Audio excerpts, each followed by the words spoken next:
পৃথিবীতে মানুষ সৃষ্টির আদি কথা। তখন জনশূন্য পৃথিবীতে অবশ্যই মানুষ থাকার পরিবেশ ছিল।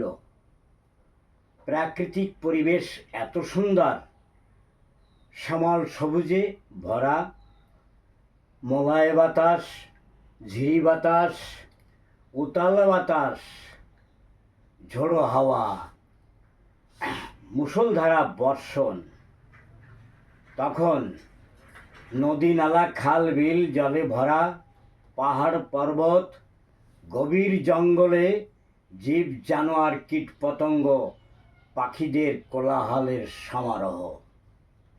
তাই ভগবান চিন্তা করলেন, এই সুন্দর পৃথিবীতে মানুষ সৃষ্টি করে আমি তাদের মাঝে থাকব সর্বদা বিরাজমান। যুগে যুগে রূপ পরিবর্তন করে আমি অবতীর্ণ হব। তাই এক সুদর্শন যুবককে সৃষ্টি করে পৃথিবীর বুকে পাঠিয়ে দিলেন। সেই সুদর্শন অদর্শিত অভূতপূর্ব পৃথিবীর রূপ দেখে আতঙ্কে কেঁপে উঠল। তৎক্ষণাৎ ডেকে উঠল গভীর জঙ্গলের ভয়ঙ্কর পশু। ও দিশাহারা হয়ে মূর্ছা লেগে পড়ে গেল মাটিতে। ভগবান চিন্তা করলেন, সুদর্শন তো একা এখানে চলতে পারবে না, বাঁচতে পারবে না। হাতোহাত এক মহাশক্তি পরিবেষ্টিত সর্বগুণ সম্পন্না এক রূপসী কন্যাকে সৃষ্টি করে পাঠিয়ে দিলেন সুদর্শনের কাছে। রূপসী সুদর্শনের কাছে এসে তার অসহায় অবস্থা দেখে ওর হৃদয়ে মায়া ভরে উঠল। তখন ওর হাত ধরে টেনে তুলল। সুদর্শন ভরসা পেল বাঁচার। চোখ খুলে দেখল তারই সহজাতি এক সুন্দরী রূপসী যুবতী মেয়ে ওর দিকে তাকিয়ে রইল তীক্ষ্ণ দৃষ্টিতে। রূপসীও সুদর্শনের মায়া ভরা রূপের দিকে তাকিয়ে রইল একইভাবে। দুজনের এই মহালগ্নের দৃষ্টি বিনিময়ের মাঝে যে কি অর্থ ছিল, এটা জানতে হলে আমাদের কিছুক্ষণের জন্য ফিরে আসতে হবে এই আধুনিক সমাজে। যেমন দুটি অপরিচিত কুকুর রাস্তার দুই দিক থেকে ছুটে আসছে। উভয়কে দেখে থমকে থেমে যায়, তীক্ষ্ণ দৃষ্টিতে তাকিয়ে থাকে উভয়ের দিকে। ওরা নির্ণয় করতে থাকে ওনাদের দৃষ্টি মাঝে কোনো আতঙ্ক আছে কিনা। যদি আতঙ্ক না থাকে তাহলে ওরা ধীরে ধীরে লেজ নাড়তে নাড়তে উভয়ের কাছাকাছি এসে যায়। এসে মুখ শুকাশুকি করে প্রণয় প্রজননে শুরু করে ওদের জীবনযাত্রা। বাড়তে থাকে বংশবৃদ্ধি। তদ্রূপ এই দুই যুবক যুবতীর সেই আবেগ না থাকলেও ওদের ছিল গভীর ভাব, ভালোবাসার ভাব। তখন ওরা দুজনে হৃদয় বিনিময়ে প্রেম মাখামাখিতে ঘনিষ্ঠ হয়ে গেল। রূপসী সুদর্শনের হাতটা ধরে চলল জঙ্গলের দিকে। জঙ্গলে এসে দেখে লাখো লাখো সুগন্ধি বনফুল ফুটে আছে ময় ময়। গাছ ভাঙা সুমিষ্ট ফল ঝুলে আছে। ওরা দুজনেই ওই মুহূর্তে খুব ক্ষুধার্ত ছিল। তাই সুদর্শনকে দাঁড়িয়ে রেখে ওই গাছ থেকে দুটি ফল পেড়ে আনলো রূপসী। সুদর্শনের হাতে একটা দিল, ওর হাতে একটা রাখলো। তাকিয়ে দেখলো সুদর্শন ফল নিয়ে শুধু দাঁড়িয়ে রয়েছে ওর দিকে তাকিয়ে। রূপসী বুঝলো ও খেতে জানে না। রূপসী মনে মনে ভাবলো, আমি তো নারী জাত, সেবিকার জাত, পুরুষকে সেবা করাই আমার কর্তব্য। ওর কাছে এসে সমাদরে ফলটা খাইয়ে দিল। রূপসী খেয়ে নিল। ওদের দুজনার শরীর এখন ক্লান্ত, বসে পড়ল মাটিতে। দেখুন, জীবন চলার পথে অনেক বাধা বিপত্তি আপত্তি আসে, সেটা তৎক্ষণাৎ নিজের বুদ্ধিগত অবস্থায় সেই স্বাভাবিক অবস্থাকে ফিরে আনতে হয়। তাই রূপসী কন্যা আবার উঠে দাঁড়ালো। দাঁড়িয়ে পাশের গাছ থেকে অনেকগুলো পাতা ছিঁড়ে এনে বিছিয়ে নিল বিছানার উপর। ওরা শুয়ে পড়ল। আবার আপত্তি, শারীরিক বিপত্তি আপত্তি তো হওয়ারই কথা, কেননা খোলা আকাশের নিচে দিবালোকে শোয়াটা শারীরিক মানসিক আপত্তিজনক। তাই রূপসী তখন পাশের গাছ থেকে ছোট ছোট ডাল ভেঙে এনে ওই বিছানার চারিপাশ দিয়ে পুঁতে বনলতা সুবেষ্টিত করে তৈরি করে ফেলল সুন্দর একটা কুঠির, যেন নিকুঞ্জনিকেতন। এই কুঠির হলো ওদের ঘর, ওদের বাসস্থান। ওরা দুজন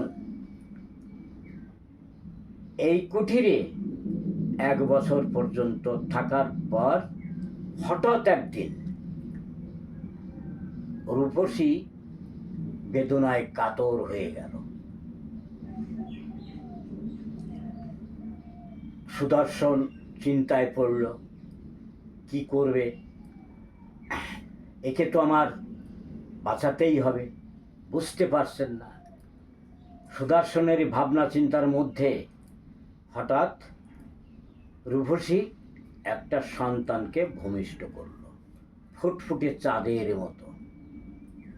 সহসা সুদর্শন ওকে দেখে আনন্দে আত্মহারা হয়ে গেল, ধাই ধাই করে নাচতে লাগলো খুশিতে।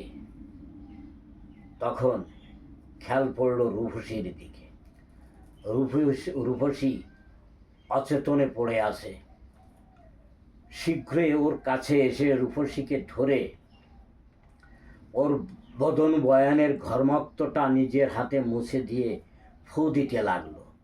ফু দিতে দিতে ও চেতনা ফিরে পেল। তারপর সন্তানটা কেঁদে উঠল। সুদর্শন তাকে নিয়ে রূপসীর কোলে দিয়ে দুধ খাইয়ে দিল। ওর কান্না থেমে গেল। সুদর্শন কিছু না বলে দ্রুত বেরিয়ে গেল বাইরের দিকে। এসে জঙ্গলের দিকে গিয়ে ফল গাছ থেকে অনেকগুলো ফল তুলে এনে রূপসীকে জড়িয়ে ধরে সযত্নে তাকে এক একটা করে ফল খাইয়ে দিচ্ছে। যখন মানা করছে ইশারায়, তবু বলছে, ওদের ইঙ্গিত তো শুধু ওই ভাষা তো ইঙ্গিতেরই পরেই হচ্ছে। তখন বলছে, খাও রূপসী খাও, তুমি খেয়ে তোমার শারীরিক বলবৃদ্ধি ফিরে পাও, তুমি সুস্থ হও। তখন রূপসী কন্যা সুদর্শনের এই আদর আপ্যায়ন দেখে আহ্লাদিত হয়ে উঠল। তখন রূপসী বলল, সুদর্শন, তোমার সমস্ত বুদ্ধি খুলে গেছে। আমাদের ধ্যান রাখার জন্যে, আমাদের খেয়াল রাখার জন্যে তোমার সাময়িক নয়, স্থায়ীভাবে তোমার যে বুদ্ধি, সেটা তোমার খুলে গেছে। তুমি কত ভালো, আমি তোমাকে ভালোবাসি। সুদর্শন, আমি তোমাকে ভালোবাসি, তুমি না থাকলে আমাদের দেখাশোনা কে করবে, কে রক্ষা করবে? রূপসীর মনে সুদর্শনের প্রতি গভীর বিশ্বাস এসে গেল। আর সুদর্শন বলছে যে, রূপসী, তুমি আজ আমাকে যে উপহার দিলে, এই উপহার আমাদের দুজনার উজ্জ্বল ভবিষ্যৎ। আমি তোমাকে ভালোবাসি রূপসী, তুমি তো আমাকে বাঁচার রাস্তা দেখিয়েছো, তুমি আমাকে বাঁচিয়েছো, তুমি ছাড়া আমার পৃথিবীতে আপনার কেউ নেই। সুদর্শন ওকে আঁকড়ে ধরল। রূপসী আরও একটু এগিয়ে এসে ওর মাথাটা সুদর্শনের বুকের মাঝে রেখে দুজনের ঘনিষ্ঠতা আরও প্রগাঢ় হয়ে উঠল। ওদের তিনজনের মাঝে একটা এমন ঘনিষ্ঠতা সৃষ্টি হলো যে সর্বসুখ বিরাজমান এই তিনজনের মাঝে। আর এটা দেখে আধুনিক সমাজের জ্ঞানীরা বলেছেন, নারী সৃষ্টির আধার, নারী আবাদ বিপদের রক্ষা সুরক্ষা, নারী সর্বময়। তখন কবিসাহিত্যিকরা বলেছেন যে সংসার সুখের হয় রমণীর গুণে। এতগুলো গুণমানের গুণটুকু যদি নারীরই প্রাপ্য হয়ে থাকে, তাহলে আজকের সমাজে আমাদের প্রত্যেক পরিবারে নারী থাকা সত্ত্বেও কেন এত বিশৃঙ্খল?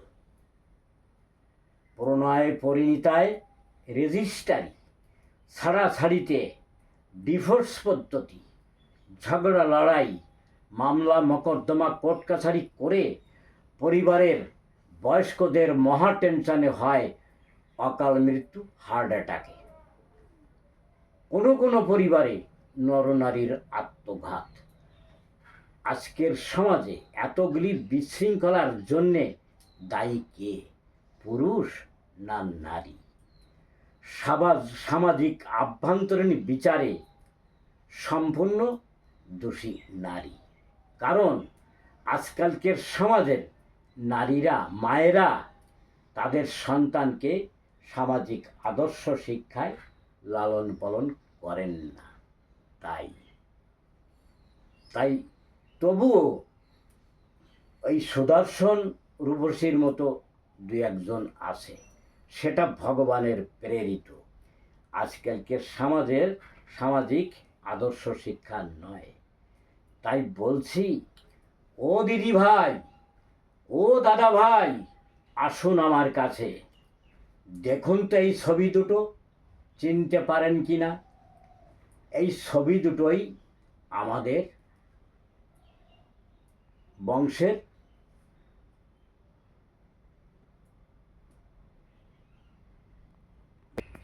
ইনারাই আমাদের পূর্বপুরুষ, আমরা ওনাদের উত্তরাধিকারী বংশধর। তাই আসুন, আমাদের এই পূর্বপুরুষকে অনুসরণ করে, তাদের সামাজিক অবস্থাকে অনুকরণ করে আমাদের এই জঘন্য সমাজকে বদলে নিয়ে ওনাদের মতো আমরাও সুখের স্বাচ্ছন্দ্যে বাস করি।